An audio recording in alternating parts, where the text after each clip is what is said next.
গোপালগঞ্জে আওয়ামী লীগের বিরুদ্ধে সহনশীল হতে হাসনাত নাহিদদের এবং সরকারকে বিএনপির অনুরোধ পরামর্শ।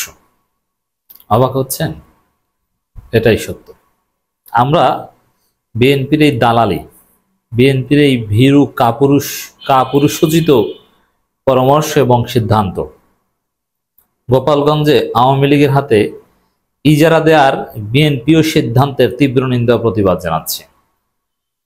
বিএনপি গোপালগঞ্জে সভা সমাবেশ করে, আওয়ামী লীগ কিছু বলে না। এর অর্থ গোপালগঞ্জ আওয়ামী লীগের সাথে আতাত করে বিএনপি সভা সমাবেশ করে। কারণ বিএনপি বলে দিয়েছে হয়তো গোপালগঞ্জ আওয়ামী লীগকে যে বাবা, আমরা সভা সমাবেশ করি কিন্তু তোমাদের উপর তো জিততে পারবো না। গোপালগঞ্জে আওয়ামী লীগ ভোট পায় 90%, আমরা পাই 7%, 6%। অতএব আমরা তোমাদের সামনে কিছুই না, জাস্ট দু একটা সভা সমাবেশ করে কিছু বইল না, গোপালগঞ্জ তোমাদেরই থাক।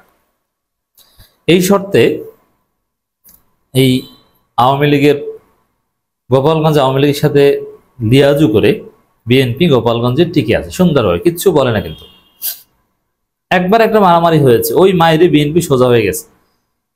জিয়াউর রহমান গোপালগঞ্জ থেকে পালিয়েছিলেন, আপনারা জানেন, সম্ভবত 78-এ বা ওই সময় আমি একটা আলোচনায় বলেছিলাম। জিয়াউর রহমান গোপালগঞ্জে এসেছিলেন নির্বাচনী জনসভায় বক্তব্য দিতে। বক্তব্য দেওয়ার আগেই জনরসি করে মিলিটারি হেলিকপ্টারে করে পালাতে হয়েছে, খুলনা গিয়েছে। আবার দর্শক, এখানে এরশাদ সাহেব যেতে চেয়েছিলেন কিন্তু পারেননি। এই জন্য বিএনপি ধরে নিয়েছে গোপালগঞ্জে কিছু করা সম্ভব না। আমাদের জিয়াউর রহমান যদি মিলিটারি হেলিকপ্টারে পালায় তাহলে আমরা কারা? একবার স্বেচ্ছাসেবক দল মার খেয়েছিল, তারপরে আওয়ামী লীগের সাথে আতাত করে কোন রকম টিকে আছে। গোপালগঞ্জ আওয়ামী লীগকে ইজারা দিয়েছে এবং তাদের সুপ্রিমেসি মেনে নিয়েছে এবং প্রকাশ্যে সব ধরনের কার্যক্রম গোপালগঞ্জ আওয়ামী লীগ করছে। কিন্তু এনসিপি গিয়েছে বাংলাদেশের সার্বভৌমত্ব প্রতিষ্ঠা করতে, পরাজিত শক্তি নতুন বাংলাদেশের প্রতি যাতে আত্মসমর্পণ করে টিকে থাকে এই ব্যবস্থা করতে বা এই বার্তা দিতে শান্তিপূর্ণ কর্মসূচি নিয়ে গোপালগঞ্জে গিয়েছিল এনসিপি। আওয়ামী সন্ত্রাসীরা পরিকল্পিতভাবে হামলা করেছে। হামলার পরে কি হয়েছে, কারফিউ চলছে, এটা আপনারা জানেন। কিন্তু বিএনপি যেখানে আওয়ামী লীগের বিরুদ্ধে রুখে দাঁড়াবে, জামাত শিবির যেরকম রুখে দাঁড়িয়েছে যে না, এই আওয়ামী গোপালই শেষ করে ফেলবো, ফেসিবাদের শেষ ঠিকানা নিশ্চিহ্ন করে ফেলবো, ফেসিবাদ থাকবে না, থাকবে গোপালগঞ্জ, থাকবে বাংলাদেশ, গোপালগঞ্জের জনগণ বাংলাদেশকে মেনে নিয়ে থাকবে, কোনো আওয়ামী পান্ডারা ওখানে ঘাটি গেড়ে বসতে পারবে না, আত্মসমর্পণ করে থাকতে হবে, নয় জেলে থাকতে হবে।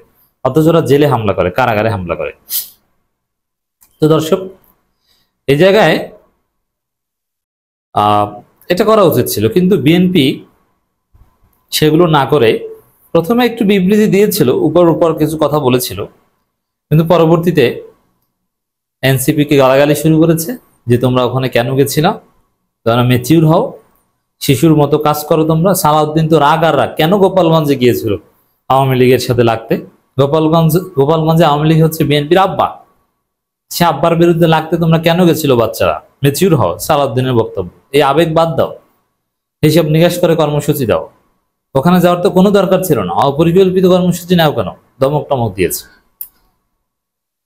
এবার বিএনপির আরেক গুরুত্বপূর্ণ নেতা শহীদুদ্দিন চৌধুরী এনি, তিনি বলেছেন রাজনৈতিক দলের কর্মসূচি এবং কথা বলার সময় হিসাব নিকাশ করতে হবে। এনি এটা কাদেরকে বলেছেন?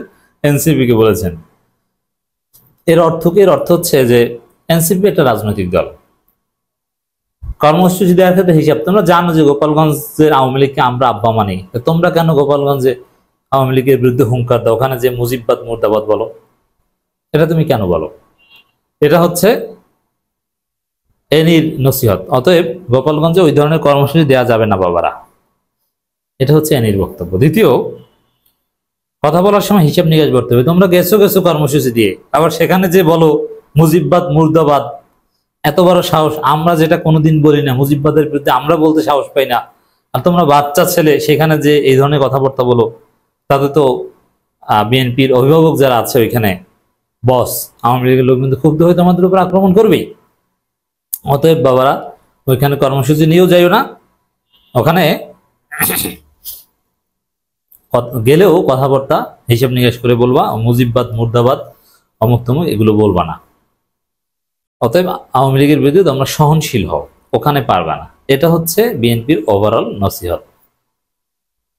গোপালগঞ্জ বিএনপিরও দৃষ্টিভঙ্গি এটা যে আমরা শান্তিতে আছি, ওরা এসে ঝামেলাটা কেন করলো। হ্যাঁ, গোপালগঞ্জে তো 2-1% বা 3-4-5-6% তো বিএনপিও আছে, তাদেরও তো রাস্তাঘাটে বের হতে হয়, বাজার করতে হয়, দোকান চালাতে হয়, কারফিউর কারণে তাদের অসুবিধা হয়। আবার গোপালগঞ্জের এই ঘটনা প্রমাণিত হলো যে বাংলাদেশে নির্বাচনে কোনো পরিবেশ নাই, এতে আরো অসুবিধা। বিএনপি ঝামেলায় আর ঝামেলায়, যার ফলে তারা আওয়ামী লীগের সাথে, মুজিববাদের সাথে, 72 সংবিধানের সাথে, চুপ্পুর সাথে ঝামেলা যেতে চায় না। অনেক জায়গায় প্রয়োজনে আওয়ামী লীগকে বস মেনে নিরিবিলি থাকতে চায়। আর এই চরিত্রের কারণেই খালেদা জিয়াকে জেল থেকে আপনারা বের করতে পারেননি, তারেক রহমানকে দেশে আনতে পারেননি, শেষ পর্যন্ত ছাত্র জনতা খালেদা জিয়াকে মুক্ত করে দিয়েছে। আপনারা কিচ্ছু পারেননি গত 15 বছরে এই কাপুরুষোচিত মানসিকতার কারণে। এর বিপরীতে আমাদের হিসাবে স্পষ্ট, গোপালগঞ্জে আওয়ামী লীগকে কোনো স্থান নয়। আবার মার্চ টু গোপালগঞ্জ হবে, গোপালগঞ্জ থাকবে, আওয়ামী লীগ থাকবে না। গোপালগঞ্জের লোক হয় এনসিপি করবে, নাহলে জামাত করবে, নাহলে বিএনপি করবে বা গণ অধিকার পরিষদ করবে। গোপালগঞ্জে আওয়ামী লীগের কোনো অস্তিত্ব থাকতে পারবে না, মুজিববাদের কোনো চিহ্ন থাকবে না। মুজিববাদ মুক্ত নতুন বাংলাদেশ, গোপালগঞ্জকে নতুন বাংলাদেশ মেনে নিতে হবে।